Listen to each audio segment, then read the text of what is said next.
this Peachtree training session for new users. This session is designed for new Peachtree users who have already set up their company in Peachtree and have entered data such as customer records, inventory items, and vendors.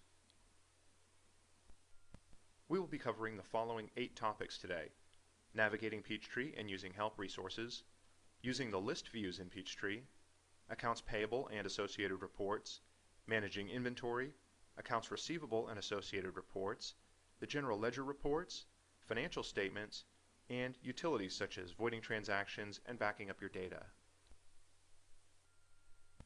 We will be using Peachtree 2009 for this training, so if you have an earlier version, it may look a bit different, but almost all functionality and navigation also apply to the prior 2 releases.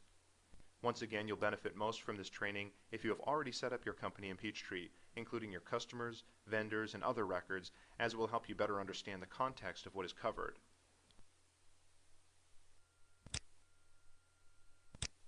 If you have not yet set up your company, be sure to use the Setup Guide found under the Help menu.